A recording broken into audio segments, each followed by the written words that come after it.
Tanggapannya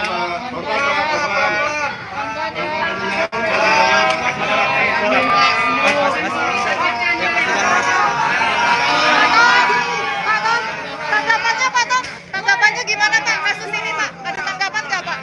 Pak Tom ada tanggapan nggak Pak? Kasus 8 tahun lalu ini politis nggak Pak? Tanggapan dulu Pak. Pak tanggapannya Pak. Tanggapan dulu. Pak Tom. Pak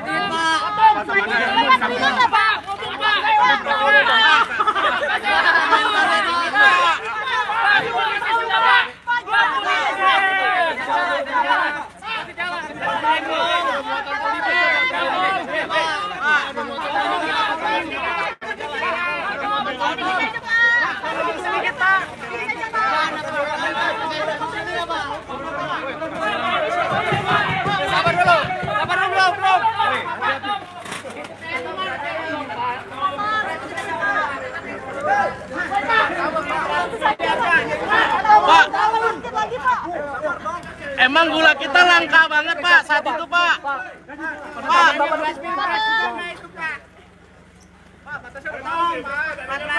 Tom dikit Pak, Pak dikit Pak. Sehat Pak. Sehat Pak. Semangat ya Pak di rutan.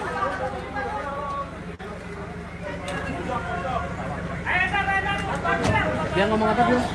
Ada 90 orang saksi yang sudah diperiksa. Oleh karenanya, bagaimana perkembangannya? Kita simak bersama. Direktur Penyidikan akan memberikan penjelasan terkait substansinya. Untuk itu kami persilakan kepada Pak Direktur Penyidikan. Terima kasih Pak Direktur. Assalamualaikum warahmatullahi wabarakatuh. Waalaikumsalam. Selamat malam bagi kita semua yang saya hormati, teman-teman dari media massa yang hadir pada kesempatan malam hari ini.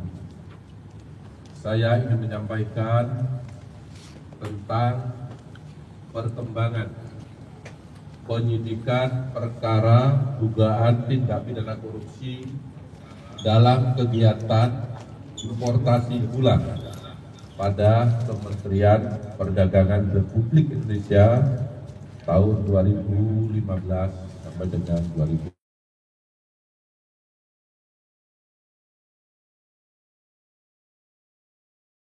Surat Perintah Penyidikan nomor 53 tanggal 3 Oktober 2023.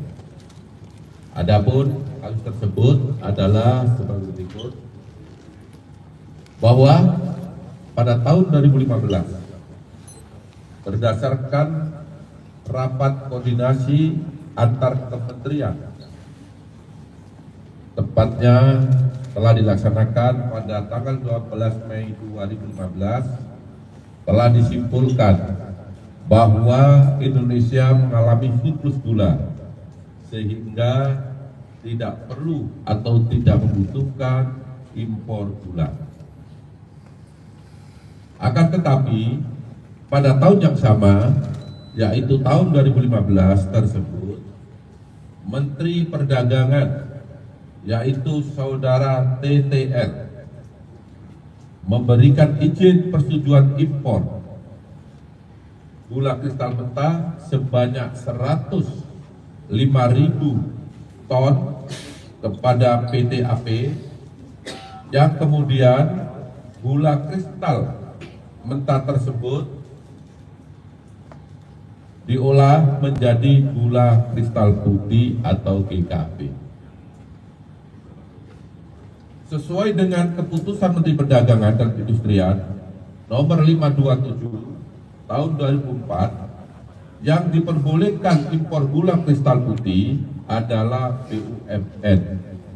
Tetapi berdasarkan persetujuan impor yang telah dikeluarkan oleh tersangka TTL, impor gula tersebut dilakukan oleh PT AP, dan impor gula kristal mentah tersebut tidak melalui rapat koordinasi atau rakor dengan instansi terkait serta tanpa adanya rekomendasi dari Kementerian Perindustrian guna mengetahui kebutuhan real gula di dalam negeri.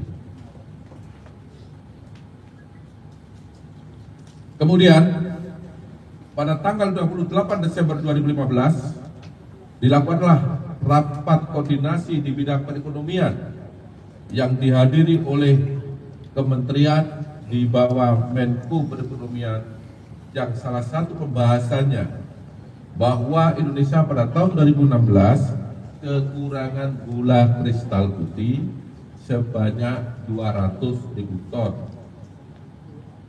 dalam rangka stabilisasi harga gula dan pemenuhan stok gula nasional.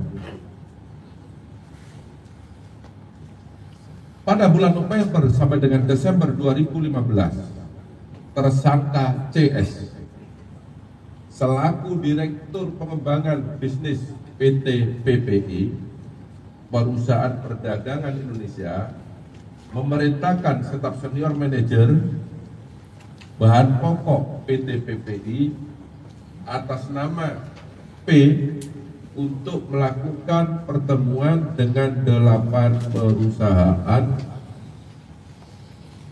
swasta yang bergerak di bidang gula, padahal dalam rangka pemenuhan stok dan stabilisasi harga seharusnya diimpor adalah gula kristal putih secara langsung, dan yang dapat melakukan impor tersebut hanya BUMN. Bahwa ke-8 perusahaan swasta yang mengelola gula kristal mentah menjadi gula kristal putih, sebenarnya izin industrinya adalah produsen gula kristal rafinasi yang diperuntukkan untuk industri makanan, minuman, dan farmasi.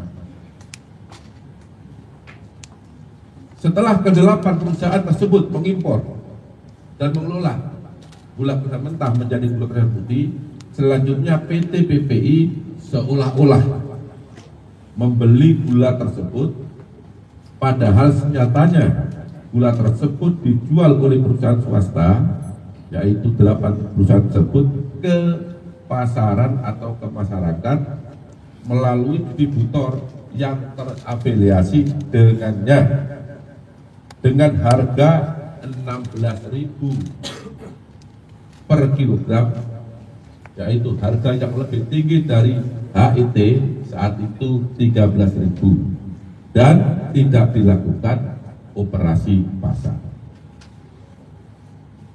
Bahwa dari pengadaan dan penjualan GKM yang telah diolah menjadi gula kristal putih tersebut, PT PPI mendapatkan fee dari 8 perusahaan yang mengimpor dan mengelola gula tadi sebesar Rp105 per kilogram.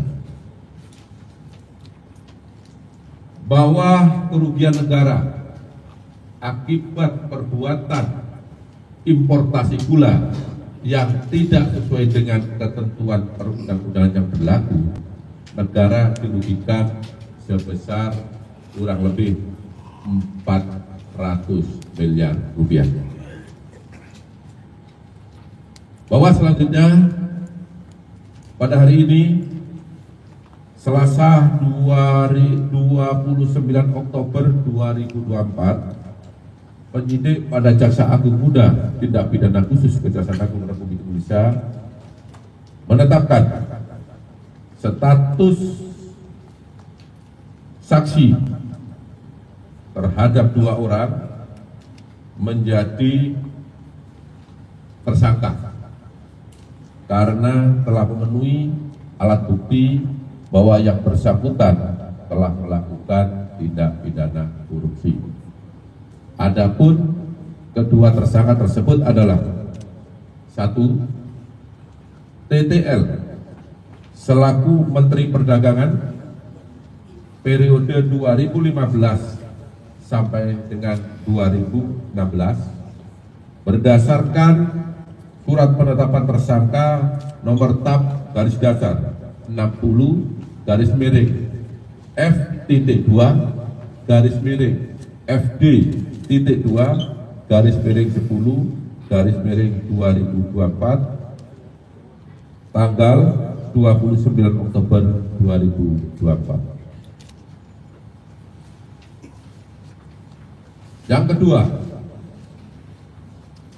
tersangka atas nama CS selaku Direktur Pengembangan Bisnis pada PT PPI periode 2015-2016 berdasarkan surat perintah penetapan tersangka nomor tak garis datar 61 garis miring F.2 garis miring FD.2 garis miring 10 garis miring 2024 tanggal 29 Oktober 2024 bahwa terhadap kedua tersangka dilakukan penahanan rutan selama 20 hari ke depan untuk tersangka TTL di Rutan Salemba, Cabang Kejaksaan Negeri Jakarta Selatan berdasarkan surat perintah penahanan nomor 50 tanggal 29 Oktober 2024 dan untuk tersangka CS ditahan di Rutan Salemba, Cabang Kejaksaan Agung berdasarkan surat perintah penahanan nomor 51 tanggal 29 Oktober 2024. Para tersangka disangka melanggar pasal 2 ayat 1 atau pasal 3 junto pasal 18 Undang-Undang Republik Indonesia tahun nomor 31 tahun 1999 sebagaimana diubah dengan Undang-Undang nomor 20 tahun 2021 junto Undang-Undang Republik Indonesia nomor 31 tahun 1999 tentang perubahan atas Undang-Undang RI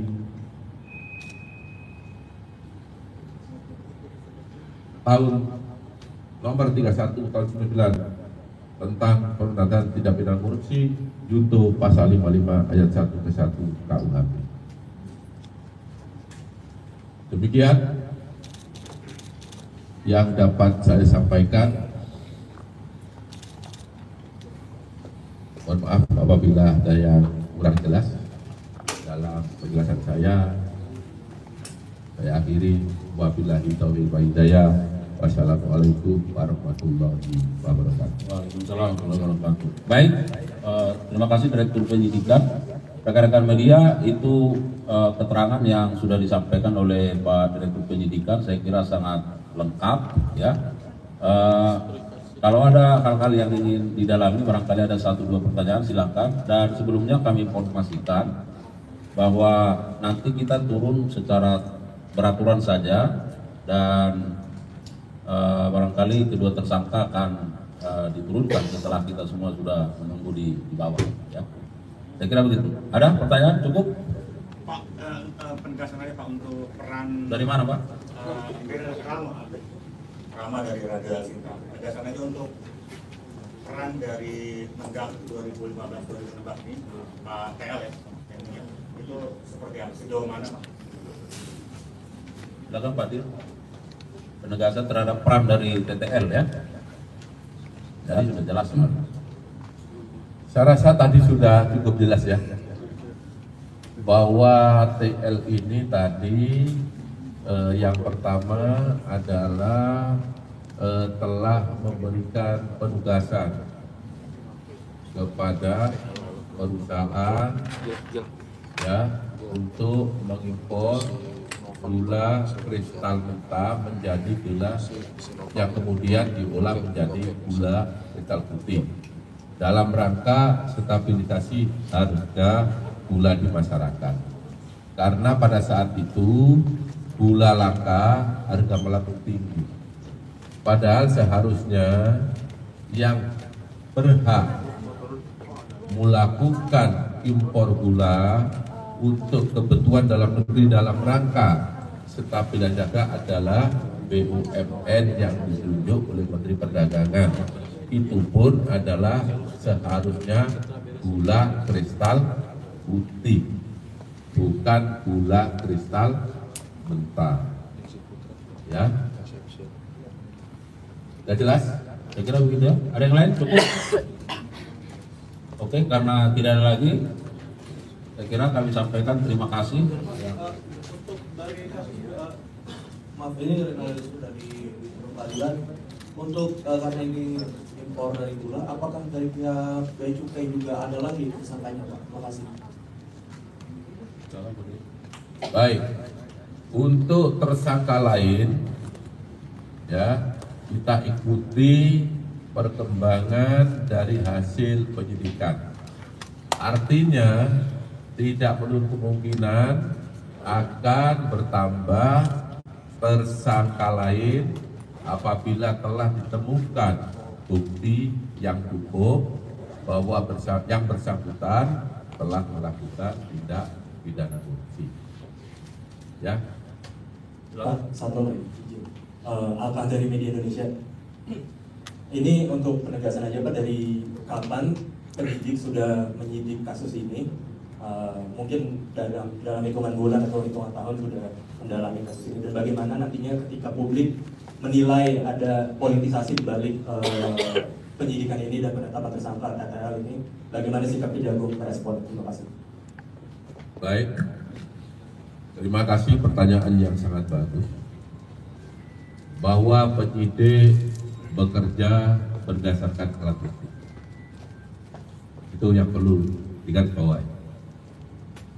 Tidak terkecuali siapapun pelakunya, ketika ditemukan bukti yang cukup, maka penyidik pasti akan menetapkan yang bersangkutan sebagai tersangka. Saya ulangi, tidak memilih atau memilah siapa pelakunya, sepanjang memenuhi alat bukti yang cukup. Terima kasih. Ya. Penyidikan dalam perkara ini sudah cukup lama, sejak Oktober 2023. Jadi kalau dihitung mungkin 1 tahun, dengan jumlah saksi sekitar 90. Tentu penyidikan tidak hanya berdiri di sana, kita juga minta penghitungan kerugian keuangan negara, juga memerlukan ahli, sehingga cukup lama karena perkara ini bukan perkara yang biasa, bukan perkara yang sederhana.